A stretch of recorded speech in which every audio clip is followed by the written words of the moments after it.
had a love of photography. Even when I was young, I used to always like do really fun and funky things to my pictures when I was like in high school with Photoshop, and it's just always been something that I've loved. And recently, since starting the Stationary Muse, I started to kind of branch a little bit more into product photography, and I really feel like I have mastered the Flatlay. And so I wanted to share some of my secrets and tips and things with you so that you can get some amazing and bomb Flatlays too. Change is crazy. Yeah. Change is crazy.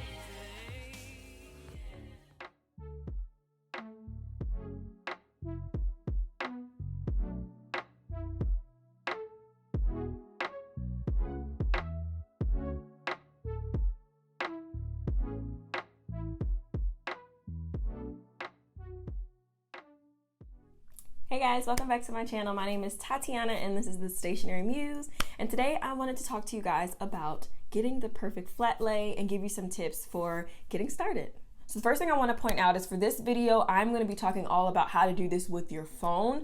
Maybe I could do a separate video and using a DSLR camera. I just find that most people do not have a DSLR lying around, especially when you're just getting started with everything. And nowadays phones are so nice and the cameras are so amazing that you really don't need a DSLR camera, especially when you're getting started. That should not be any reason to stop you from wanting to take pictures, or even for that matter, do YouTube videos. I film a lot of videos for YouTube on my phone and the quality is just as good. Okay, so I love planning and organization, as you may or may not know if you've been following this channel for any length of time. And so one of the first things that I love to do anytime I know that I need to take some photos is to plan out a shoot list. So your shoot list is essentially just the things that you want to photograph. So if you do have a jewelry business and you have a couple of new bracelets that you want to shoot, you'll want to get all of those kind of listed out of what exactly it is you're going to be working on. And the reason you want to do this, I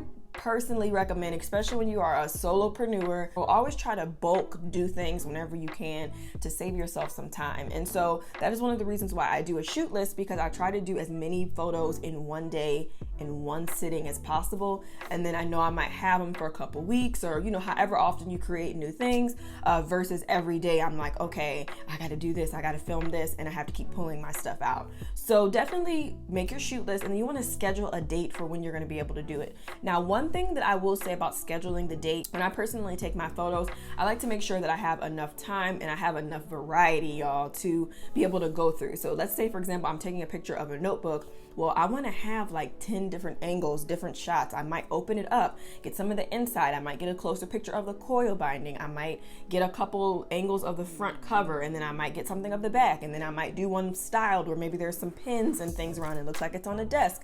I might want to have someone holding it. So when you are doing your shoot list, think through what are the different things you can do. Don't just think of it in terms of like, okay, I need a product photo for my website. Think of it like, okay, I need a product photo for my website, but then I also want to share it on social media maybe a few times. So how can I change up this product and make it look fresh in a couple of different ways? And that could just be a matter of adding a different texture to the background, putting it on a different surface, adding a couple of accessories around to make it kind of jazzed up. I promise you this is something you definitely want to take the time out to do.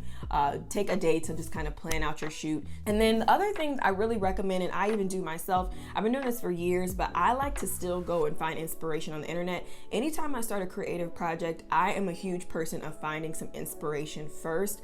I find sometimes I can even just see a quote somewhere and it will inspire a whole collection. So the same applies for a photo shoot. So if I know, example, if we go back to that notebook example, if I'm going to be taking a picture of a notebook and maybe I just can't get any ideas in my head of what I want to do, and especially for you if you're a beginner and you're not really sure where you want to get started, I love to go on Pinterest and just literally type in, there's so many, you would be surprised, type in Flatlays. And then you can even get more specific and type in the product Flatlay, and you're going to see so many different things. I used to do a lot of lifestyle type of Flatlays on a different Instagram, and I used to just find different things. Like when I went on a trip, I wanted to find kind of like a travel Flatlay of like someone laying out the different things that they may pack for traveling. And the sky is the limit with that. But when you do it, you'll start to get some ideas and inspiration. Create a board on Pinterest, and it can just be dedicated to some different ideas. So when you come up to a situation where you're like, okay, I really want this to look a certain way, you'll have some ideas to fall back on, and it won't stop you or,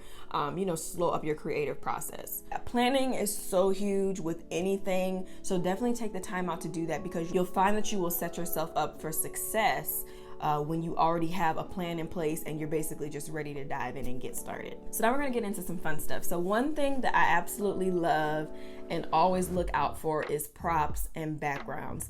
And as you get into doing your product photography, you will find that the most classic background that you can have is a white one. And one thing I do want to point out for you guys is you can do this in a very affordable, a very frugal way. You do not have to invest a ton of money to make this happen for yourself. And of course, there are some more expensive options as well, especially if you want things to hold up a little bit longer. So we'll get into that too. But to start, I always recommend to anyone to get a white poster board. You can get it from just about any store. I even have seen some really nice poster boards at Hobby Lobby. I have a couple myself that look like really nice wood surfaces. Those work really well, and I've used those in tons of photos. I also have a couple of color backgrounds that are all poster board. So you may be spending literally a couple of dollars, under $5 for sure, to get a really nice poster board. If you take good care of it, kind of keep it in some plastic or keep it over in the corner when you're not using it, it can hold up for you for an extremely long time. Another one that people really love is marble, and I actually a couple years ago purchased some marble contact paper just on a roll from Lowe's. And what's nice about it is it actually does come apart and you can actually stick it to a surface, and I usually just would roll it out and use it. But recently I reached out to a company to see if they will be willing to share one of their amazing products with us for this video. So first of all, I just want to say thank you to Bethany from Stile Co. She sent over one of her marble backgrounds, and I really want to show you guys a perfect example of something that is a little bit more of an investment, but it will be more worth it for you, especially when you find yourself in a situation where you want something that you know is going to hold up well no matter what. Because one thing with that marble contact paper that I did find is that the more that I would unroll it and roll it back up, it would have like these little dents in the stickiness, like where you can almost peel the sticker from the paper. So if you do decide to go with the contact paper, I actually would recommend putting it on a poster board and kind of like sticking it that way. So that way you don't have to keep unrolling it, and it'll actually last you a little bit longer. But I'm going to show you guys the background that she sent. This is the Calcutta marble one from her shop. And I know she has her own standalone website, Stile Co, but that she's also on Etsy as well. But you guys, this thing is amazing. And I really just wanted to share it with you because I'm actually in the market for starting to look for more durable surfaces. I've been using just like cheaper options for a long time, and I really wanted to find something that was really quality. And so this thing is really, really nice. It's super, super thick. What I really like about it is you can actually steam it. So if it gets kind of wrinkled, like right now I have a couple wrinkles in it because I've already started using it. You can steam it to get it back nice. And then if it gets dirty, what I love about it, this is what I really love. If it gets dirty, you can literally clean it off with like Windex or something. So that's what I really have been in the market for, is just trying to find different things like this. And so I love this one. I'll definitely make sure I link all of her information down below if you guys are interested in purchasing this as well. But the point that I want to make is that you just want to find a couple of things. You can also find like a fur background. I actually really wanted a fur rug, and for some reason I was having an issue finding an affordable one. Like they were over $30, and I'm like, okay, I'm literally going to use this thing and take photos. It doesn't make sense to spend that much.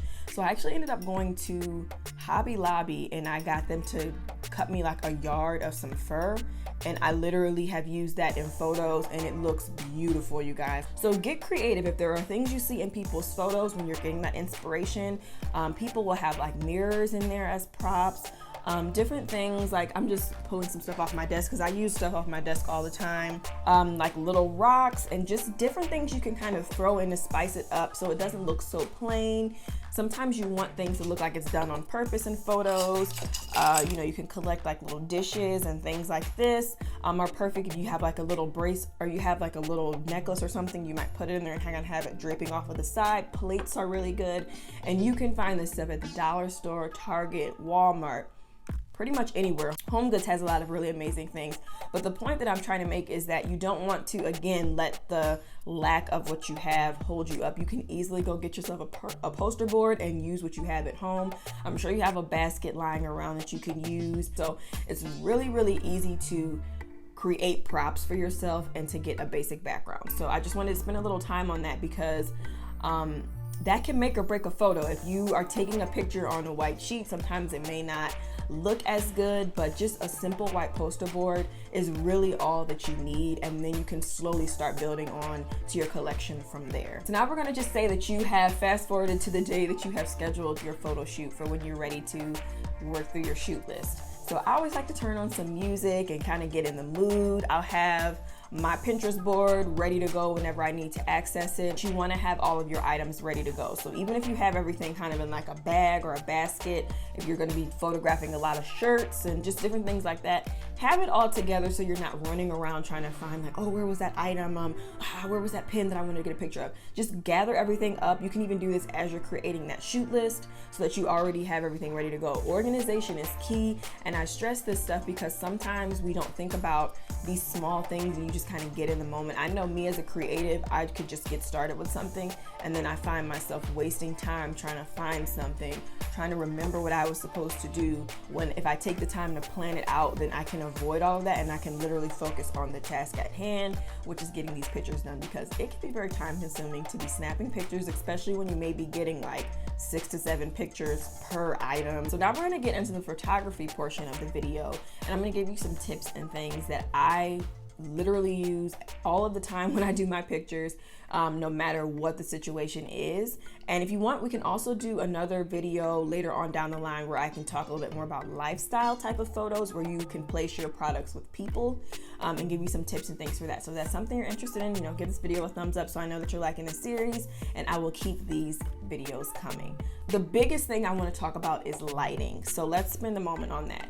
Lighting is literally the key to a good photo. I don't care what anybody says, you need to have good lighting, because if you don't, it will literally make or break a photo. And here's why. You do want to set yourself up with something that does do very good photo quality as much as you can get it, but I promise you that the phone that you're probably watching this video on or holding in your hand will do the trick.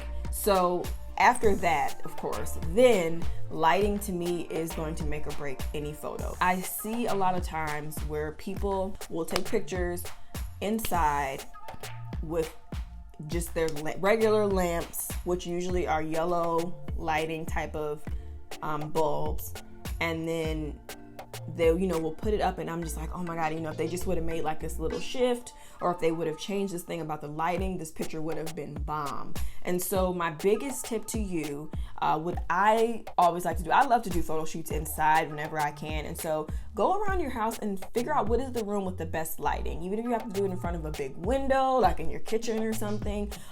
In my house, our bedroom gets the best lighting. Like this office, for some reason, like it gets lighting in here, but it is just never good. Like I always have to add a softbox to it, which if you do have the funds, you can invest in some additional lighting, but I really just say you can really use the natural lighting available to you. I'll link my softboxes below though if you guys are interested in just seeing the ones that I particularly use. A lot of times if I'm not able to get good lighting in the house, especially like today is an overcast day, I'm not sure it's going to be like this all day, but if I know that I need to take some pictures, I'm not going to let the weather stop me, so I may go outside and I'll just do it out there. I just find that it's a lot easier. So just adjust to your lighting situation and do some test shots. So if you find that you're taking the pictures and you keep seeing this kind of like blue undertone, maybe move around in your yard a little bit or in your driveway or wherever you are. I definitely will say if you notice that it's like very contrasted, or if it's very yellow, maybe you're in too much direct sunlight. So try to be in like an open shade type of area, which is something that's even tried and true for portrait photography. Open shade is just basically like, an example would be like under a tree, or like I have in my backyard, we have kind of like I don't even know what to really call it, like a roof over the back patio, so that's open shade. You're just not in direct sunlight. You will find it'll be a little bit better. And sometimes when you do take photos outside, you may get a little bit of a blue tint, but there are so many amazing apps that you can get on your phone that will easily fix that. Even just the regular editor just with your just with your camera roll, you can get in there and edit. And there's even a place like called Cast on the iPhone where you can change the color and add a little bit of blue to a photo or take it away and add some warmer tones. So those are just some tips that I would say for lighting, but you really want to take the time to find the best lighting. And even when we live in an apartment, I would go out on our balcony area and I would do it just right out there as well. So there's plenty of options you have no matter what type of environment you're in to where you can get some good photos. You'll bring out your little photography setup, you have your white backdrop, your phone fully charged, ready to go. You don't want to be in a situation where you have like 10% and you're trying to do all of these photos. Set yourself up for success. One thing I know from even just being a portrait photographer, you want to set yourself up for the best editing experience that you can have. You want straight out of camera to be closest to your end result versus you having to spend all these hours editing things because you have to undo something that was done during the photography process. If you can save yourself a little bit of time by taking an extra 5 to 10 minutes to find the best lighting, I swear you will not regret it, because then you're going to have to fix the mistakes in editing, and I promise you it's just not worth it. If you find that there's a cord in the way or something, you're like, oh, I'll just cut that out in editing. Save yourself that time. Just move the cord out while you're doing the pictures so that you don't have to worry about doing all of that. If you have more experience with Photoshop, you know, there's ways of doing that really easily. And even now I've used some apps where you can remove things really nicely, but it's still my time. And I just find that anything to make my straight out of camera as close to my end result, I'm gonna go ahead and do that. So that's another tip I really wanted to give you guys. Again, with this whole solopreneur thing, you're doing it in bulk, try to save yourself as much time as possible. Okay, so one of the biggest tips I wanted to give for getting crisp photos. So again, like I said, with the phone, I've noticed even the last few phones that I've had over the last maybe like 4 or 5 years, this feature has been on there, and it is basically just a focus feature that is very similar to almost like a DSLR camera. So if you're familiar with the term bokeh, it's just an effect that kind of gives you this very like creamy background, and then you have the one focus subject. And so you do this on the camera by, you would just kind of like focus in. It would like basically make the subject very crisp, and then the background is blurred out. And so now phones are starting to have that same feature. So I know that iPhone has portrait mode. I'm not a fan of portrait mode for some reason. I try to be, but even just the regular photo mode, and even on Android, I actually used to be an Android user for years. So even on Android, this is the same thing. You can literally just click on the subject that you want to have a little bit more focus. I do this all the time on my photos, and it just gives you a slight bokeh effect. So that you can have that. And I even think there's a way you can edit it if you want to like turn it up a little bit. But typically with these kind of photos, you don't want to do too much over editing. You really want to keep it very simple to the point and allow people to focus on what it is that you want them to purchase or to see or to get from the photo. So try not to focus too much on getting into all the special effects and different things like that. You really want your product to speak for itself, and just have a couple of really nice little additional things like the lighting and the focus on the subject. Just that little shift can make your photo look a bit more crisper. Of course, you want to try to have a steady hand. If you find that you're kind of shaky, maybe sit your phone down on something. If you're able to invest in a very small, affordable little tripod, they have ones for phones as well. I actually have a little Jimmy rig setup that I use all the time that actually is my regular camera tripod, and then I have a selfie stick screwed on there, and I use that sometimes as well. So just play around with it, and especially when you get into trying to experiment with different angles and things, you will find that that might be helpful for you to have it on a stand versus having to hold it. But yeah, so you want to set yourself up for success. And the way to do that is to make sure you have that good lighting, and then to also make sure that you have the leverage over a photo. And what I mean by that is definitely try to see if you can do it on the floor if at all possible. So I know I mentioned that my bedroom had really good lighting, but there's a bed in the middle of the room. So one of the things that I find I have to do a lot of times is I'll have to get like one of our bar stools or something, and I'll have to stand on top of those. And I know it's not the safest, but in order to get that good photo and be able to get the angles that I want, and again, that bird's eye view, that flat lay view, I have to have something to stand on top of so that I can get over it. And so if you're on the floor, you already are setting yourself up in a way that you can do it a lot easier. Maybe you might have to get a little step stool or something if you're short like me, but you can do it a lot easier when you set yourself up that way. And you will have that very classic flat lay look that you may be going for. And so when you are doing that, I also So when you are taking selfies, for example, of yourself, and you may find, you know, like you're doing all your different pictures, and then you look and you see you have like 40 freaking pictures of yourself, and I don't know, maybe I'm the only person that does that. I don't know. I know I'm not though. But what you will find is that you have varieties. You have things to choose from, and you can easily choose the best selfie. So this same thing applies to your product photography. You never want to be in a situation where you're like, oh my gosh, I don't have enough. Oh, I gotta go back. I gotta pull this back out again. Save yourself the time and just take as many pictures as you possibly can in the moment so that you will have that variety. So instead of being like, oh, I don't have enough, you're like, dang girl, how many photos did you take? But you can just get rid of the ones that are not good. Like I said, that planning time is definitely crucial and so important. Okay, so another tip I also wanted to give too when it comes to just the photos in general, especially when using your phone, I do not recommend to zoom in. I know most phones have a feature where you can, you know, just kind of pinch with your fingers to zoom in and out. Instead, zoom out as much as possible and then move your body to get in there to get closer to different things. So let's say, for example, I'm doing like a fashion flat lay and I have like a hat, some pants, a bag, a pair of earrings, and I don't know, some bracelets or something. And I want to get that big flat lay. So, you know, I have my leverage, I get my main photo of everything in there. And then I'm like, ooh, but I think I might want to do a post later in the week or something, just showcasing the earrings, but I still kind of want to have some of the stuff around it. So instead of zooming in, you just want to move your body closer to those earrings and do it that way. You will have a better quality. If you notice, as you zoom in on your phone, when you pinch out, the quality of the photo typically will get a little bit more grainy. You'll lose a lot of that crispness. So when you move your body to do it, and I'm sorry, I'm like doing it, I feel like I have to do that in order to like explain it. But when you move your body to be your actual, like your body is zooming in for you and you can get closer, you're gonna have the best quality photo. And then remember to use what I was suggesting to kind of like tap on what you want to focus in the most, and that's gonna get you that really crisp photo that you're looking for. So if you find if you're taking photos and it looks kind of blurry all the time, of course wipe off your camera lens, make sure it's not anything on it, because I can't tell you guys how many times I've taken a photo of something, I'm like, something is weird, and then there's maybe like a little smudge on my camera lens. So that's another thing, you know, check that. But yeah, you just want to do those couple of things, and then again, like I said, that will set you up for success when it's time to edit the photo. But yeah, that is basically it. I just wanted to give you guys some really good tips to get you started. The last thing that I want for anybody is to be in the midst of starting a business and then they feel like something is stopping them from getting to the next point.